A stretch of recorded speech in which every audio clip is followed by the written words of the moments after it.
On va maintenant parler de livres. Et en passant, je vous avise qu'on est en plein ce qu'on appelle février, mois coup de cœur. Vous allez voir toutes des belles affiches aux couleurs de Saint-Valentin dans la bibliothèque où on vous invite à partager avec nous vos coups de cœur de la dernière année sur lesquels on appose une petite vignette coup de cœur qu'on met dans un présentoir et ainsi tout le monde peut partager. Les gens vont emprunter vos livres, il va se faire un roulement. On a des coups de cœur de l'an passé, on aura les coups de cœur de cette année.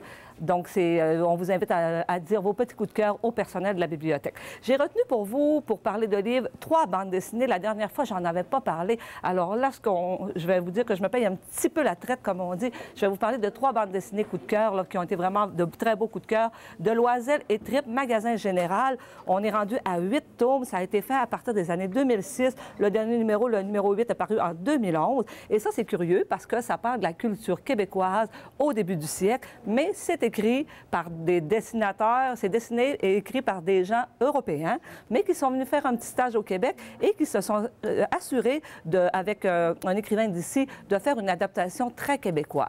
Très belle histoire. Ça raconte le personnage de Marie qui va épouser quelqu'un, un petit peu comme un mariage plus ou moins arrangé. Il possède l'épicerie du village. Elle va devenir veuve et c'est à elle que va incomber la responsabilité de l'épicerie. Et c'est pas seulement une épicerie.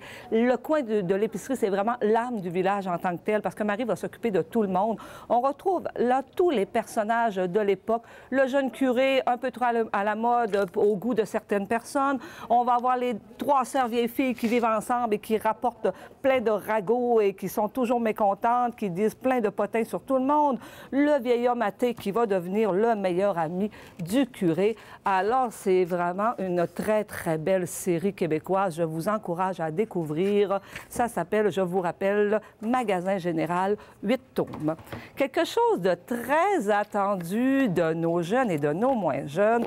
Tout le monde, vous connaissez India Desjardins qui a fait le journal d'Aurélie Laflamme. Donc, son dernier écrit, c'est cette petite bande dessinée-là qui s'appelle La Célibataire. Elle s'est alliée avec une dessinatrice française qui est Magali Foutrier.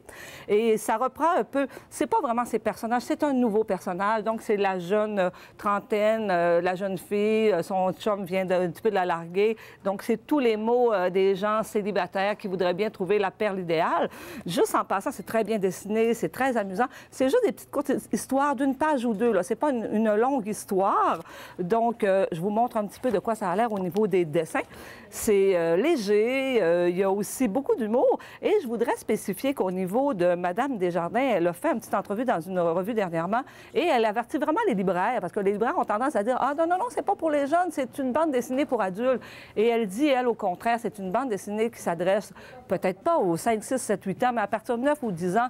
Et également, les adultes vont y trouver leur compte. C'est quelque chose de très amusant. Donc, à découvrir, il y aura sûrement plusieurs autres tomes de cette bande dessinée-là.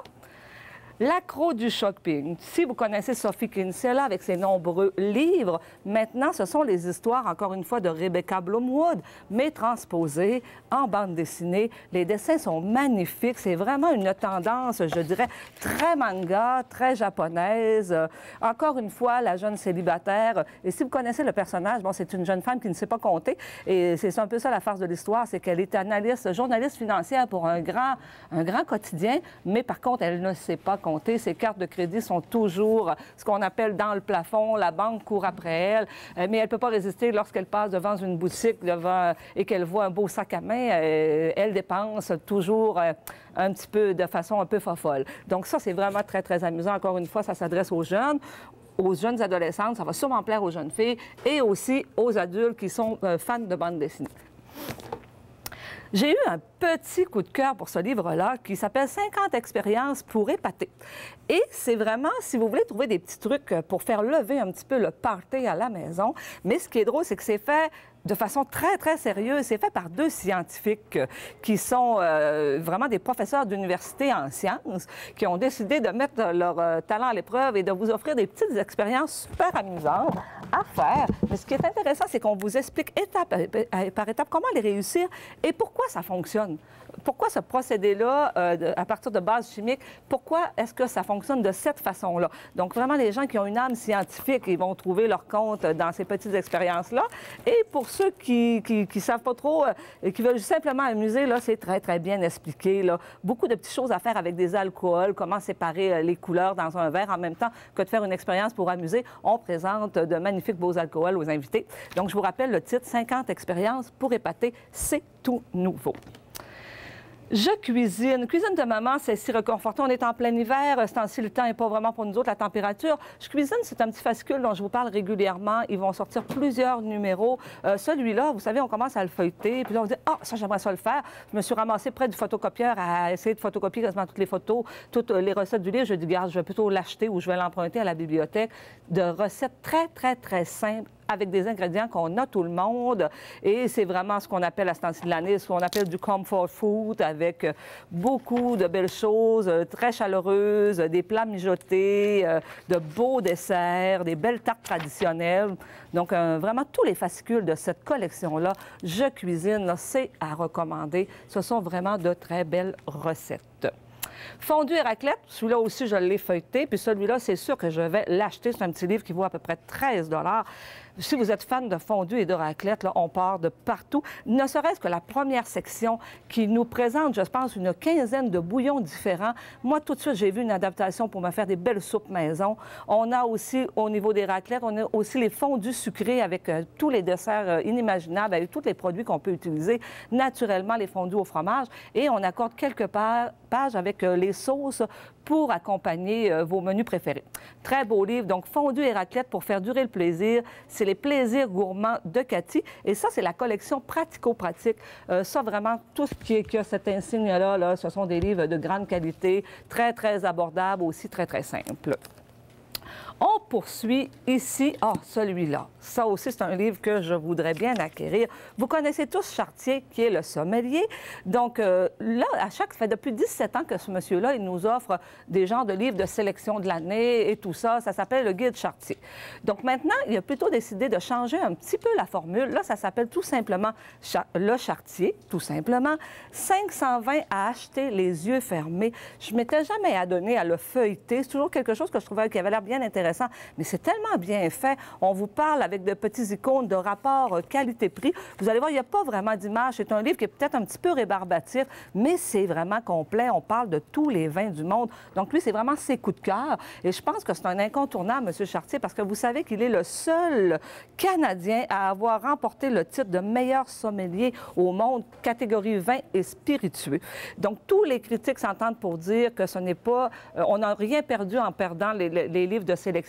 Au contraire, ça, c'est un livre de chevet qui va vous durer, qui va perdurer dans votre bibliothèque à ce moment-là. C'est à acheter ce petit livre-là, à offrir en cadeau, si vous avez quelque chose pour offrir en cadeau dans les prochaines semaines. Mon atelier de biscuits décorés, super mignon. Vous voyez, j'ai beaucoup de livres de recettes cette semaine. Ça, je vous le montre. Mais moi, personnellement, je n'aurais jamais la patience de faire d'aussi belles choses.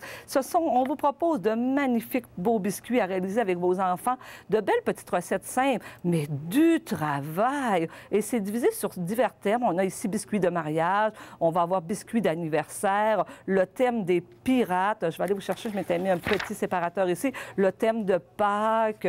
Donc, vraiment de très, très beaux biscuits à réaliser si on a beaucoup, beaucoup de temps et beaucoup de talent avec la douille à pâtisserie.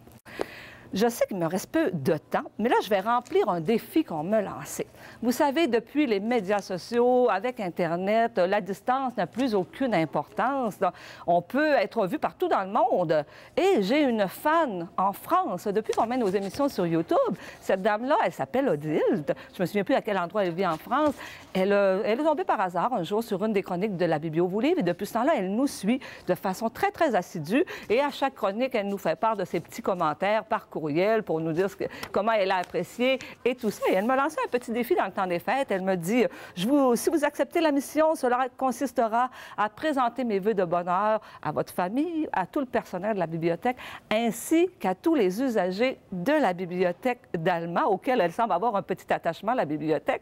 Donc, je salue moi-même Madame Odile de France, le lien entre la France et le Québec, et je lui souhaite, à ma façon, moi aussi, je vous souhaite une belle année, Madame Odile. Si jamais vous passez au Québec, puis dans notre petite municipalité d'Alma, fera un plaisir de vous faire visiter cette belle petite bibliothèque-là qui fait partie de la ville. Merci, au mois prochain.